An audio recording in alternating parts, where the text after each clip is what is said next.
नमस्कार दोस्तों, PV astrology में आपका एक बार फिर स्वागत है। आज का जो हमारा टॉपिक है वो चंद्रमा खाना नंबर 9 के विषय में है। लाल किताब के अनुसार अगर चंद्रमा लाल किताब के अनुसार खाना नंबर 9 में मौजूद है तो उसके क्या अच्छे फल हैं, क्या बुरे फल हैं, उसके विषय में हम विस्तार से चर्चा करेंगे और लास्ट में हम रेमेडी के विषय में भी चर्चा करेंगे।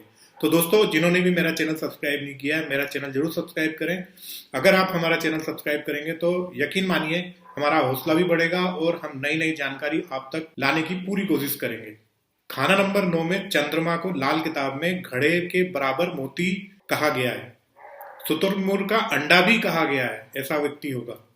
शुतुरमुर्ग का अंडा अपने आप में ही ठोस होता है, बड़ा भी होता है। चंद्रमा बेसिकली है क्या? चंद्रमा हमारे लिक्विड केस को दर्शाता है, हमारी माता को दर्शाता है, हमारी एजुकेशन को दर्शाता है। चंद्रमा जल, हमारा मन। चंद्रमा की पहचान क्या है? ऐसे जातक किस प्रकार के होते होंगे? ऐसा जातक गणित में माहिर होगा, मतलब हिसाब किताब में माहिर। अब 9वां घर भाग्य का और धर्म का भी माना जाता है क्योंकि बृहस्पति का पक्का घर है। अब चंद्र यहां आके बैठ गया, मतलब चंद्र को जल से भी रिप्रेजेंट किया है और गुरु जो है वो मंदिर या गुरु खुद। चंद्रमा गुरु के घर आके बैठ गया तो अब ये चंद्रमा जो जल होगा वो अपने आप में ही पवित्र होगा। 9वां घर शक्ति स्थल, धर्म स्थान, तो ऐसे व्यक्ति के घर में कहीं ना कहीं गंगा जल या शुद्ध जल जरूर होगा, धार्मिक नदी का। अब क्योंकि बृहस्पति ज्ञान का कारक है, ज्ञान के विषय में चर्चा करते हैं। बृहस्पति ज्ञान का कारक है और चंद्रमा हमारा मन, तो ऐसे व्यक्ति का मन कहीं ना कहीं ज्यादा ज्ञान अर्जित करने में होगा। अब जैसे कि हमने बताया 9वां घर हमारे भाग्य का है, धर्म का भी है, शक्ति स्थल भी है। अब 9वें घर में चंद्रमा का यह स्थान व्यक्ति के भाग्य में, तो ऐसे व्यक्ति को भाग्य में अधिक विश्वास करना सिखाता है। यह अपने भाग्य पे ज्यादा विश्वास रखता है। अब 9वें घर में अगर चंद्रमा पॉजिटिव है, चंद्रमा के साथ जातक धर्म और धार्मिक गतिविधियों में लगा रहता है, ऐसे जातक को तीर्थ यात्रा करने के बहुत ही अवसर प्रदान होते हैं या मिलते हैं। अब क्योंकि बृहस्पति इस घर का स्वामी है, इसलिए जातक का इरादा अधिक से अधिक ज्ञान अर्जित करने में होता है, जिसके बारे में हमने पहले ही आपको बताया। मैथमेटिशियन हो सकता है, प्रोफेसर हो सकता है, ऐसा जातक अच्छा शिक्षक भी हो सकता है। अब जैसे हमारे पुजारी होते हैं और धार्मिक जो प्रचारक भी इस श्रेणी में आते हैं, तो ऐसे गुण भी इस व्यक्ति में होते होंगे। अब जैसे अगर चंद्रमा किसी भी प्रकार से अशुभ हो रहा है तो हम उसके सिम्टम से भी पता कर सकते हैं कि अगर चंद्रमा अशुभ है तो चंद्रमा व्यक्ति को अंधविश्वास करने में उसका मन अधिक होगा।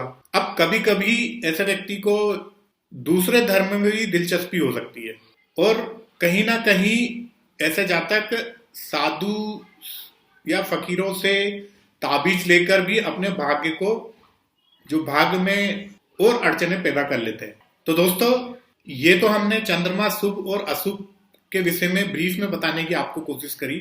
वैसे तो यहाँ का चंद्रमा बहुत शुभ होता है।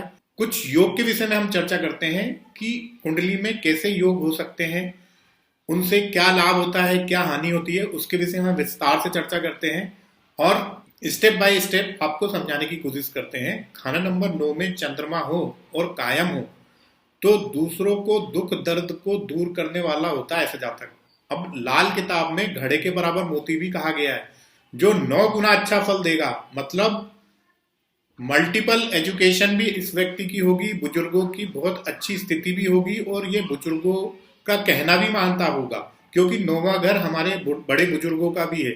एक अच्छा गुरु भी हो सकता है ये ऐसा जातक, मतलब शिक्षक। अब खाना नंबर 5 में अगर चंद्र के मित्र ग्रह हो तो खाना नंबर 5 हमारी संतान का, तो संतान उत्तम होगी और धर्म कर्म में का कार्य करने वाला होगा। और चाहे पापी ग्रह का ही साथ क्यों ना हो, राहु केतु शनि भी मिल गए, फिर भी धर्म कर्म की पालना करने वाला होगा ऐसा जातक। अब खाना नंबर 3 में मित्र ग्रह हो, धन दौलत के लिए भी उत्तम होगा। अगर खाना नंबर 3 में, अब चंद्रमा के मित्र ग्रह कौन से हैं? सूर्य, चंद्र, मंगल।